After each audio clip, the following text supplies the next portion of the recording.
Hello and welcome to Progressive Mindset. I'm Bradley Monday. And I'm Jason Kemsley. And this is the first part of a 3-part series with the ultimate goal of building a more valuable business for you. Part 1 is maybe the least fun of the topics, unfortunately, but we are going to be talking about process. Brad, please tell everyone listening, and me, partly, why are we going to talk about process for 20 to 30 minutes? So yeah, it's definitely your least favourite subject. We'll get into that in a little bit. But it's key for two reasons that I see. Number one is, let's say you're going for exit, right? We want to build value. We want to drive up that multiplier, and making sure that the people that are ultimately going to own your business at the end know how things run, how things happen, is what they're going to be looking for. They're going to want to see that documented rather than up in your head, right? Yep. Let's say that maybe you're not working towards that exit. You see so many business owners that they've got all these, they know how things work, but actually getting that out to their team or allowing their team to deliver consistently, something that actually is a bit of a struggle. So Absolutely. Learning how to create good processes that people are going to follow. I think that's got to be our focus here on this. Is a lot of people do attempt to write this stuff down. It gets put in a drawer because no one's following it. So we're going to get into that as well. But ultimately, having processes that people follow shoots up that value from a sales perspective, but also just creates a more efficient team, right? Absolutely. And when we go into the more enterprise customers, etc., it does things like create a more consistent customer experience. I know when I do A, I get B, and so on. And no matter who is handling in the business side of things, you get a consistent response and that type of thing. As well as obviously you've got the scale and arguably increases your profitability if you become more efficient. So there is no reason not to listen to this right to the end, as not fun as it may sound. Absolutely. So let's jump into maybe the 3 components that we're going to talk about. So we've got process, we've got procedure, and we've got checklists. We probably need to talk about what they are individually. Many people think a procedure is a process. What's the difference? Many people don't know how they all fit in. So we just start at the top quickly. Yep. What is a process? So a process is ultimately the coming together of your procedures and your checklists. So it might cover off things that a particular department do, right? It's a collection of these things to allow one to do one's job. Absolutely. So you've got new customer process. It may have in it lots of procedures. It might have a couple of checklists. It is that all grouped together. Yep. So Yep. Perfect. Procedure, that is a set task. That is how to do a set task. It might have a checklist in it. It might have something in there to help, but it is for that set task. So a procedure and a process are different. It's a common misconception. We had this argument debate. Sorry, my mistake. In our leadership team this morning, right? So there's definitely making sure that we know the difference. Absolutely. Super key at this time. And then we have, as the last point in that, checklists, right? And I think everyone knows what a checklist is effectively, but it is a list of things that you need to achieve. And as you can check off. As you go through, you can check them off. There's a level of accountability in there in terms of the checking off that you don't get in maybe a process, etc. Yep. All 3 things go together to make what is a good process. And we're gonna end this on what a good process looks like. So I think we've got to talk about the bit in the middle, the GUI stuff, before we talk about what good looks like. So let's start at a good procedure. A procedure, as I said, it is how we do a set task, one thing, and it goes into a process. We have multiple of them in a process. What does a good procedure look like, right? Because you could make this very verbose. You could have 5 paragraphs of writing. And I think there is a place for both. And the reason I say this is if you are ISO certified in some way, or you work with a governing body of any kind, really, they want that documentation to be to the nth degree. Absolutely. They really spoon feed this sort of stuff. And so you usually find that these documents, however, do end up squirreled away somewhere. They might be a point of reference for someone that's just probably during debate in a meeting somewhere where let's pull out the SOP. Let's find out what the verbose steps are. What we're focusing on in this is actually creating something that's a little bit more useful than that you can literally pick up on a day-to-day basis Yep. and make sure that you're delivering consistently. And that's the key for me, is it's to create consistency. So you've got just enough that you create consistency, but not so much that you look at that document and think, I'm not reading that. Yeah. If it turns you off, then as in it hasn't got to excite you, but it's got to keep your interest, right? Absolutely. And we're going to come on to good process and stuff, but when we talk about we're going to talk a little bit about percentages. A procedure, we're documenting 30, 40% maybe of what we're doing. The rest is upon the competent professional. Absolutely. And I think that's the key piece, is we've got to assume that we've employed the right people. If you want to know more about that, you go and see a previous episode. I think it was the right last people one. And right customers. Absolutely. So we've got to assume we've got the right people. We're not looking to spoon feed people. We've got to make sure they've had the right training. So they're going to know our products. They're going to know what the buttons do within whatever system they're using and that sort of stuff. And then we go from there. We document the rest. In Absolutely. this scenario, we need to make sure we've achieved these things to create the consistency for our customer. Okay. So I think we're going to touch upon that probably more slightly in a minute. So a good procedure, again, that's we're doing one set task. I'm going to have lots of these in our process. That is, we want it short enough that it engages you, but long enough that it's got the detail you need for the quirks. Yeah. Perfect. Let's talk about checklists. Because this is the point where I get excited. Only just recently, though. Only right? just recently. Why does so many SMBs don't use checklists? Yep. And I think we started using them with a little bit more vigor when I love a good read. I love a bad read as well. The book's called The Checklist Manifesto, and it is possibly the driest read you'll ever have. It's about checklists. Like, who's getting excited? Oh, we're talking about it. It must be. But it was a pretty dry read, but at the same time, I knew it was really key stuff. Yep. And so we had a good brief through that, and it talks about some of the applications that happen. You see them day in, day out. You don't necessarily realize, but it's to create accuracy. Absolutely. Yep. Where possibly you may know a process, you may know the steps to do something, but when you do it day in, day out, super, super easy to become complacent, right? And I think that's where a checklist comes in. There's an accountability element, right? Yeah. You have to tick it off, or you have to, in what we use, it's in a portal, and you click done, and then it marks the time you've done it. It holds you accountable. So you have to think about it. You can't skip past that point because you're interacting with what you're doing. So in that book, and we've obviously discussed it at length, it talks about some of the best use cases of checklists, right? And I think you've probably got some examples. So definitely not professing to know anything about this field, but the medical profession use them extensively. If, for example, if you go in for a medical procedure and they cut you open, one of the checklists that they do use is they check their tools, their instruments, get checked out, and they get checked back in at the end, just to make sure that you haven't been sewn up with a pair of scissors inside you or something. It sounds silly, but it's absolutely in the in the stress of the moment and that sort of stuff, or even in, let's say it's a procedure that they've performed 50 times this week. It's easy to become complacent. Absolutely. And you've forgotten to do something that obviously quite serious in the medical field, you know, could lead to death, loss of limbs, whatever it might be, is sure super, super key. So I think it's learning from that. And you have more recently been involved in a little bit of flying. I have. I'm close to getting my pilot's license. If you're in the aviation game, the PPL, and so I've never been in a scenario where what I'm doing has a massive safety element. I can't think of a hobby I've had or something I've done where there is a very real scenario that if I don't do things properly, I'm at danger.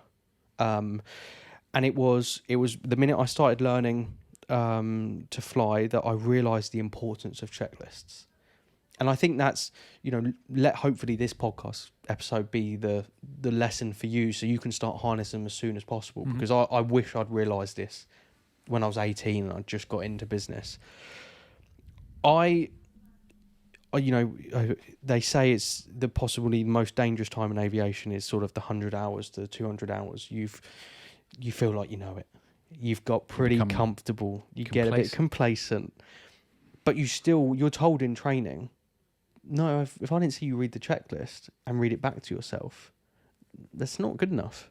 So when I go through my skills exam, the examiner is expecting to see me read my checklist. Doesn't matter if I do everything correctly. He wants to see me reading the checklist because I need the habit of opening the checklist. Mm-hmm.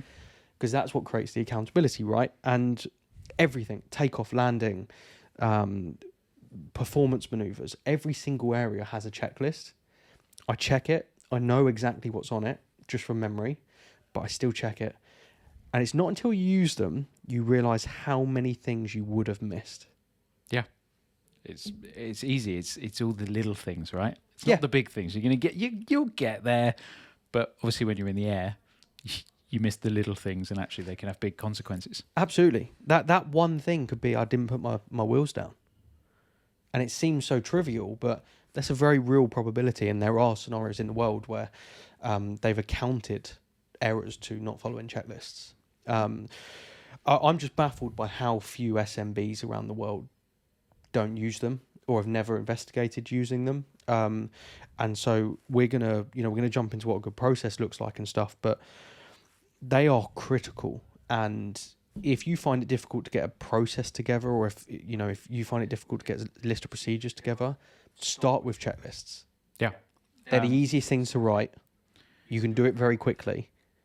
And what sort of checklists are we going to write? Well, that sort of stuff. It can come from wait till something goes wrong almost. If you're struggling to where do I begin with the whole checklist idea, next time something goes wrong, just sit there and have a bit of analysis around it.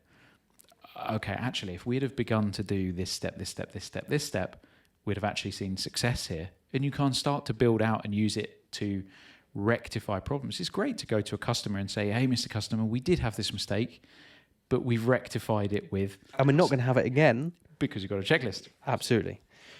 Okay, so that's super interesting. We're going to come on in part 2 and part 3 to talk about some delegation, automation, and ultimately creating a scalable, profitable business for whatever purpose. This is the foundation, right? If you've got a checklist, if something's gone wrong, and during the process of fixing it, you were able to write out 12 things or whatever that could have stopped it from happening, or 12 things you've done to fix it, we've started to create something that can be repeated, but repeated by anyone. Yeah. Okay, so let's jump into we've got the meat and bones. We've got a good procedure. We've got good checklists. I think everyone knows roughly what they look like. What is a good process? What is the thing that we go to that has the procedures and the checklists in? And how do we make people want to read this stuff, please, Brad? Cool. So let's get into how we look at our business and identify the need for all the areas. How many processes should we have? Right. Absolutely. Let's get there. I reckon somewhere between 6 to 10 processes within your business as a whole is where we should be aiming for. They might be, sort of a process per department. This is how this department works, and then within there we've got our various procedures to complete the tasks that team works. I think a great place to start is, let's look at the department where you have most errors or most room for improvement. I think everyone can go, there's our pain point, right? Absolutely. Go and find the pain points. We might as well jump in at the deep end and start shadowing people. If it's not a job that you personally complete, then let's go and shadow the people that are doing it. Sit behind them. Start jotting down notes about some of the things that they're doing and that sort of stuff. And from there, we can begin to build, right, okay, when it comes to invoicing, for example, this is what we do for invoicing. This is how we create the accuracy. If there's certain buttons that need to be ticked, we're popping our checklists in there and that sort of stuff, right? And you can move around the business, evaluate the different roles. Yep. And I think that's a good place to start. And let's just talk about the real world scenario. You create that invoicing process and that person decides to walk out the door, your life is going to be so much easier when that new person starts and you say, hey, great, welcome, here's a bit about us, and here is our invoicing process. Here is the ability for you to get started on day one, straight up to speed, and I don't have to sit and do everything with you, which usually would take me a week, 2 weeks. There are so many benefits to this that, as boring as it is the stuff that gives you back the time for the fun things. So you've mentioned the word accountability several times as well. What it does create in terms of accountability is every business should have a quality process and procedure, right? That should be documented as well. Monitoring people against your processes is really important as well. Let's make sure that they're actually doing the things that they're supposed to be doing within their role. Yep. And occasionally you get the little nugget of, oh, hang on a minute, that's not in the process. Why are you doing it like that? And they found a hack. They found a different way, a better way of doing things. Let's encourage feedback and let's encourage getting that in the documentation. Let's make sure the documentation is always true to form, right? We want our procedures to actually mirror real life. Absolutely. So if there's a better way of doing things, share that knowledge, get it in the process. So there will be a lot of people watching this that, or listening to it, that are not a fan of processes or, a bit resistant to the idea, and maybe they're listening and thinking, I know they'd help me, but I really can't. I can't go into that. That's just not what I enjoy. It's not what I do. I have to say, and you can agree to this, but I was one of those people. Yeah, I hated processes. My experience of processes was, it was spoon-fed information. It was pages and pages and pages of text and documents. And it made me feel incompetent and it made me feel like a robot. Yeah.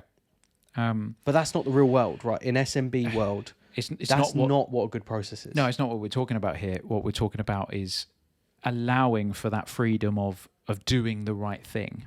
It should be a guide, right? We're not suggesting that every single time you follow process. There's definitely going back to sort of aviation.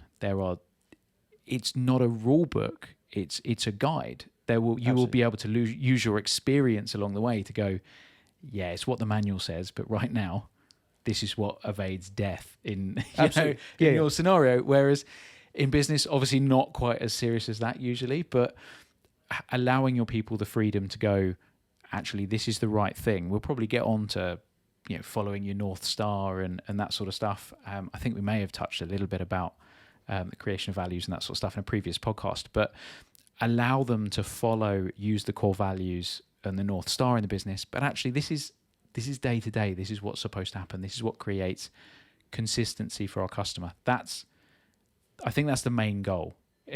Stuff that's happening on the back end that doesn't involve your customer is less important, right? It's that customer experience that we're trying to beef up and make consistent with our policies. Okay. So we don't want this document to be rigid. It could be a 1 or 2 pager. Mm-hmm. And it contains a list of things which can be improved upon. Someone should have the freedom to say, hey, I think we should do it like this. It's this is a 2-way thing, because you have got hopefully competent, good people that are using or working with this, and so they're able to do it. And I have to say, the way that we use processes, checklists, and procedures here, my brain will never love them, because it's just, I don't know, it's something to do with the rigid nature of having to follow something. But I've certainly come to appreciate them and understand the value they bring.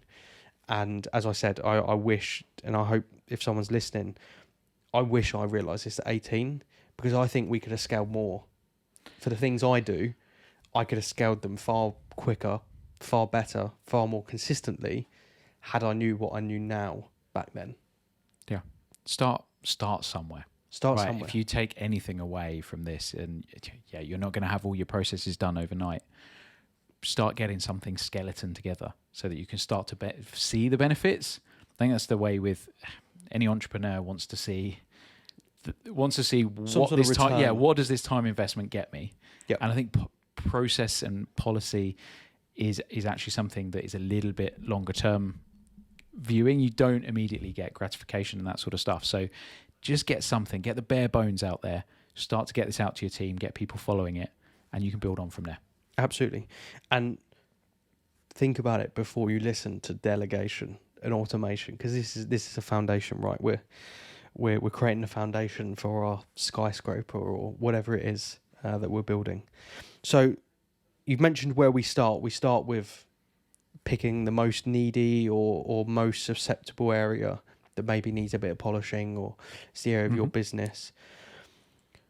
What is suitable for a process though? Can everything be a process? I mean, how do we identify, because we don't want to have something that's so in the weeds that it's used once every 24 months, right? So how do we know if that's a good process? So I would go, let's look at a month.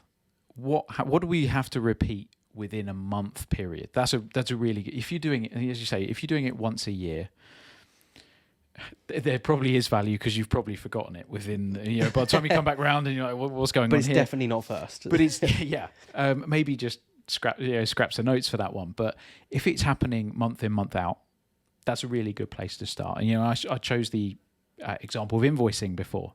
You do that probably on a monthly cadence, if not more frequently. So it's a really good one to make sure that actually there is nothing that winds a customer up more than an incorrect invoice.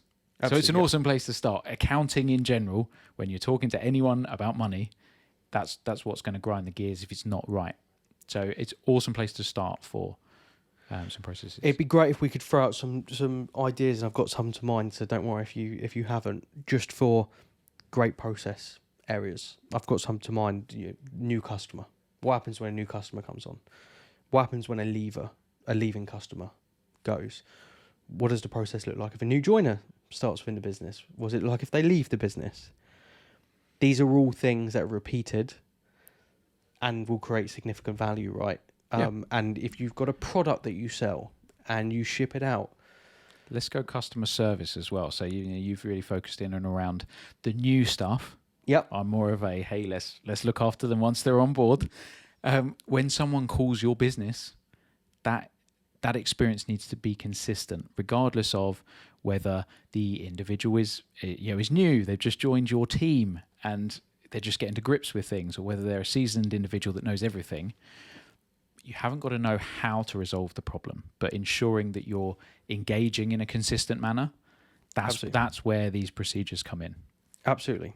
So, and we're a service-based organisation for those that maybe haven't watched one before. But if you have a product, if you have something hard, tangible that you sell, all of that process, it coming in, it going out, the picking of it, the manufacturing, if that's what you're.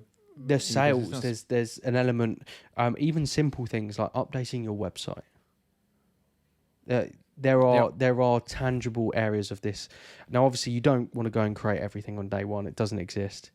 As Brad said, you hit the hard-hitting thing, the thing that's going to give you most return, whether that's returning customer satisfaction, returning time that you spend doing it each month. And then now we're repeating. We've done one. We've got back 20 minutes a month because someone else could do it without me. Let's do the second. Got back another 20 minutes. And it does compound, right? You get to get more time to do the more processes, and then you reach a point where you're at where we are, which is we're not perfect. I don't think you can ever be perfect with processes. And possibly not aiming for it either, right? It's that rule. We're not aiming to get everything down, as you said. So somewhere between 20-40% of the process needs to be down. Yep. And the rest it's because there's a bit of freedom to do the right thing, or because they know the product. But yeah, never perfect. Okay. So let's just to highlight, because on the next episode we're going to talk about delegation. It's going to touch a little bit on process, and you'll hear us talking about some of these concepts again. So process is a group of procedures, just to highlight the difference. I just want to make absolutely sure. And then sat in some of those procedures, sat in some of those things are the checklists. Yep. And as Brad said, 6 to 8 or 6 to 10 processes would be good. Throughout the business. And then really what you want to do is you want to encourage as much feedback as possible. Even if you start with one and you encourage feedback, hey, next time you do this task, could you use this and let me know where it could be better or what it should have in it instead of this.